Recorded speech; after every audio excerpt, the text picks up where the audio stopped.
Welcome to part 14 of the Qedit tutorial. Today we'll be going over floats and float related opcodes. We're going to be covering Fletty fixed camera, fadd, fsub, fdib, and also deck to float and float to deck. So basically, in part 11, and 12, we showed off the Hunter's tutorial, which at the beginning had a camera that kind of moved around and showed you like a small tour of the lab. We didn't go over it, but today we are going to cover on how to do a moving camera like that. And Phoenix Mog is going to cover the one of the two ways that is able to do it. And we are also going to showcase the camera that I use in the Eternal, in the intro, that does some moving cameras. So take it away. So if you look on the screen right there, Kayak has function 1500 that has a opcode starting with floaty. For his Qedit, he changed fletty to a floaty for accessibility reasons, but for most people, it'll probably be a fletty. This is just simply a way for the value to be set as a float. All a float is, for people who don't know coding, is just a value that can contain a decimal point. If you try to mix floats with integers from like letty, say letty versus fletty, those numbers will not always work properly using them in the improper ways. So if we have a floaty or a fletty camera set up, but you try to use letties and integer values, it's not going to work as intended. You want to make sure that you set all of the registers and the opcodes to feature floats. Just like the letty fixed cameras, you want to have up to a total of 6 registers available for you. The first 3 are going to be where the actual camera is located, and then the second set of 3 is going to be the point that the camera looks at. The way Kayak wants me to tell you is a more exact way. The way he's going to tell you is going to be more simplistic. But the most direct way to do this is you simply have 2 different points in space looking at 2 different points. And what you do with those is you make it so that one point travels to the next. There's different ways to do it. The most consistent way I have found out to do it is you just take the second camera subtracted by the first. So in the script here, you're looking at the base camera, which is what is on this screen right now. This is this Fletty fixed camera right here.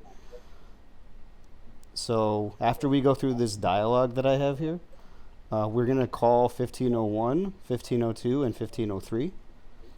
You don't need to do this type of structuring, but because this is kind of a tutorial video, I wanted to separate them so it was easier to understand. So the 1501 is designating the different coordinates that the camera is going to end up at, both the physical location and the focal point of what the camera is focusing on. If we scroll up to 1501, 1500 here, the main thing here is you see the 6 float values that are used for the default camera. That's essentially the camera that you have on screen right now. What happens is when he progresses the text and it starts calling these values, this is now taking these values and setting up a second camera that is going to be used as the travel camera. In these 54, 55, this camera, he only shifts the X and the Y coordinate. The Z coordinate is static in this, so it never changes. So what he ends up doing is he sets 2 values for the destination of the camera when it's done, and then he sets up the 2 values for where the camera is going to be looking at. Considering that you can use these opcodes to set 2 different cameras to 2 different destinations doesn't mean you can have one camera and one destination that you're looking at, and you can have that camera move to another point for it to look at, but you can also have it so that the camera, after it moves, also looks at a different point. So the first 2 values in 1501 is just the destination of where the camera is going to be after it moves. Then the next two, 57 and 58, are the destination of the point that you're looking at and where it's changing to. When you get into 1502, that's when you start to subtract the difference from the second camera and the first. And what this is doing is this is setting up a value between where the camera starts and where it has to end. So this is just simple subtraction from the second camera to the first. And then the second camera, which has not been created yet, you now divide those values that it's moving to by a number. This number that you are dividing by is a frame count of how many frames you're going to have it set up to travel to. In this case, he has 450, and because PSO runs at 30 frames, that means this entire camera from starting point to destination is going to take 15 seconds of travel. And then when he runs 1503, all you're doing is you're taking your initial camera point, which has not changed, and you are now adding the divided difference of the 2 points incrementally. And then the jump by 73 right here is set to be at 450, and it adds 1 every time this function loops. So R60 to R65 is incrementing all of the changes that are occurring from the R54 to R59 registers. And after the 450 frames have passed, you are now at the second destination camera and the second destination point that you're looking at. In the 3D viewer, you can use this to your advantage by checking at the coordinates that are in the top left corner. So say he wanted to have a camera that wanted to look at this point and look down at the teleporter. So he would take the values that are from these 3 up here right now and save those for later. And then if he wanted to get a specific destination of where it's pointing at, he would then move the 3D viewer to the portal to have as its focal point. The 3D viewer in this case helps you to determine where some of these angles may be. The 3D viewer, though, is not perfect. Some assets do not render properly, and it may make it difficult.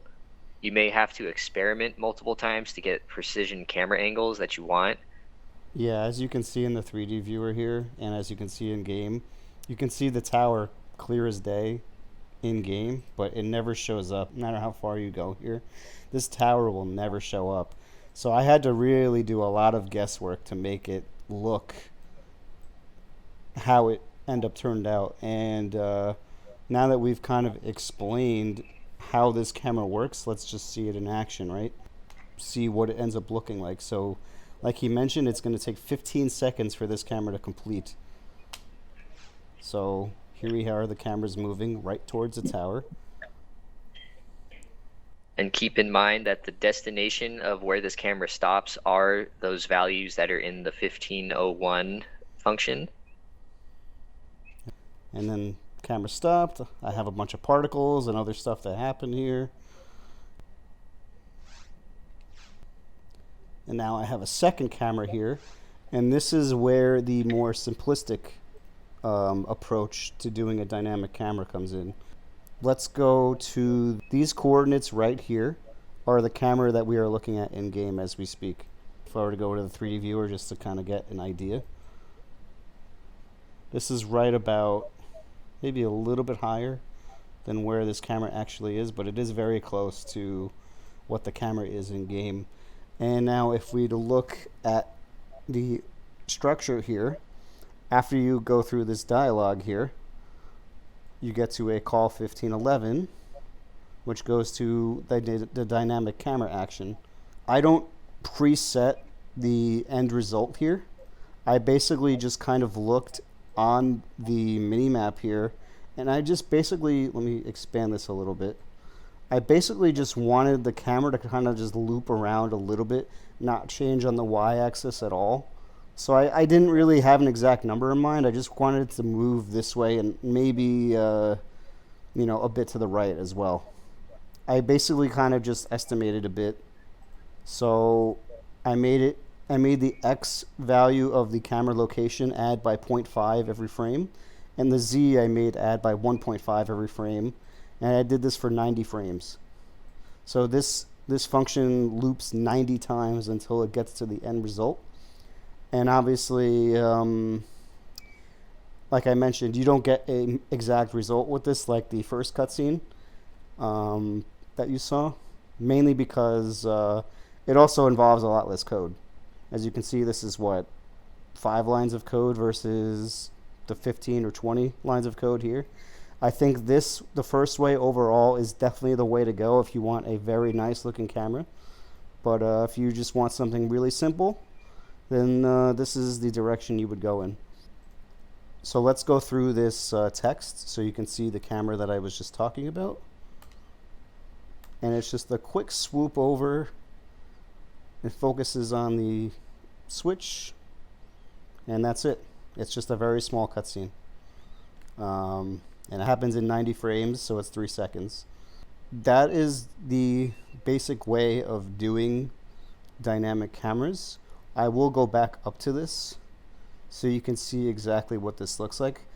For the first camera, all the magic is happening in these 3 functions. So just to quickly review, 1501, you are designating the camera's finishing point of where you want it to finish. You can do the X, Y, and Z. I just did the X and Y here for both the focal point and the camera location. And then you subtract basically your final result from the first camera on all of them, and then you divide that by the amount of frames that you want it to take. In this case, it's 450 frames. And then you just add the 4 coordinates, or in this case it's 4 coordinates, but you add up to 6 different coordinate changes for obviously one camera in a single function. Kind of it for this camera. If you're doing something that involves LEDs, but it's also a floody fixed camera, there's 2 different opcodes that you're going to want to use to change a LED to a float.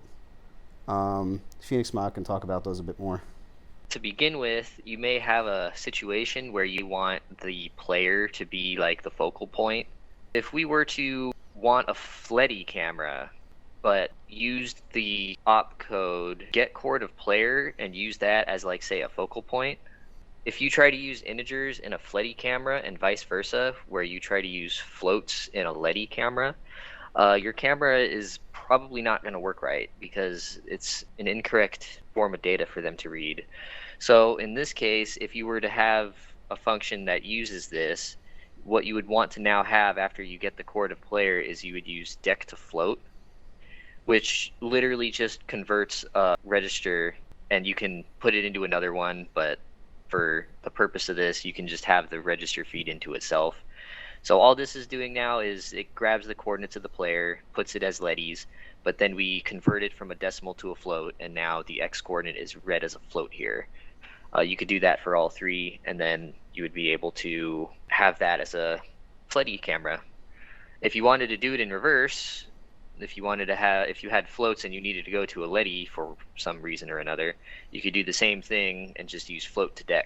Does the same thing in reverse. Floats will now become decimals. It'll truncate the decimal value.